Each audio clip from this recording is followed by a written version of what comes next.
your immigration hearing and been ruled to be removed, if you are in trouble with the law in any possible way, you're going to be gone.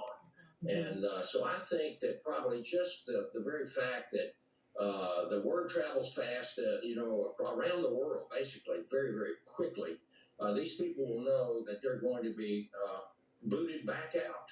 And that's exactly what needs to happen. I am not an anti-immigration person. We have to have immigration in this country. We always have.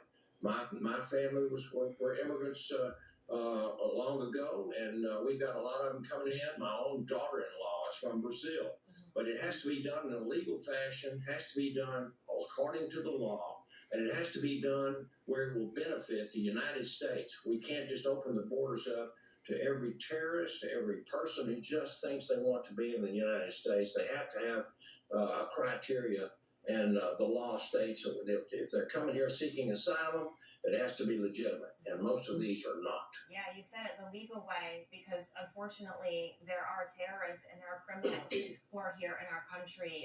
We finally saw justice for Georgia nursing student Laken Riley yesterday. After Jose Ibarra was found guilty in all counts of her murder. He will do life in prison without parole. But on ABC News, they felt the need to criticize Republicans for it. Watch.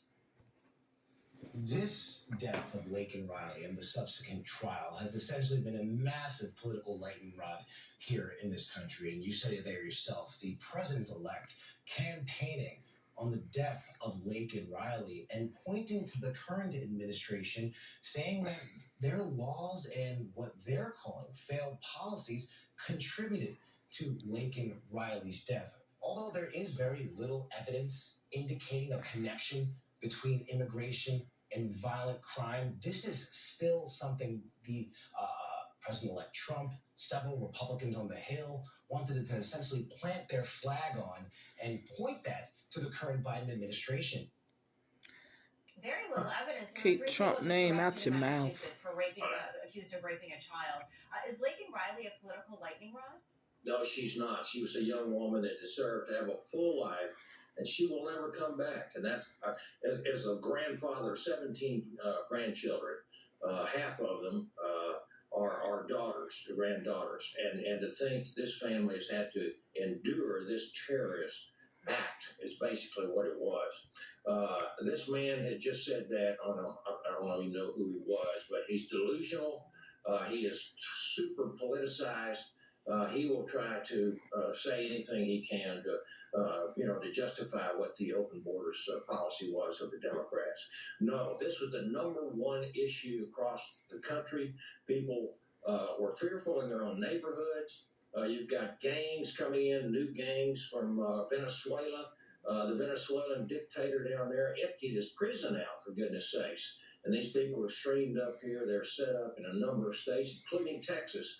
And I can tell you one thing, they're going to be booted out as quickly as we can round them up. I know Tom Homan will do this. I know President Trump, I've had personal conversations, asked him what he was going to do with all these 10 million illegals that are running around this country, and he said, we're going to deport them.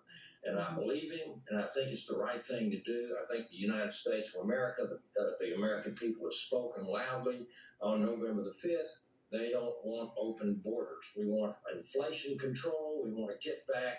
We want to get rid of the woke, weirdo stuff that's going around the country, including right here on Capitol Hill. And we want to put that behind us and get back to the basics. Yeah, Americans spoke. They voted. They want change. Congressman Brian Babin, thank you so much. We appreciate it. Yes, ma'am. Good to be with you. Same. And we are keeping a close eye on the International Criminal Court issuing arrest warrants for Israeli Prime Minister Benjamin Netanyahu, his former defense minister, and Hamas officials. Former Undersecretary of Defense Robert Wilkie will break down what this means for the future of the war. We'll be right back.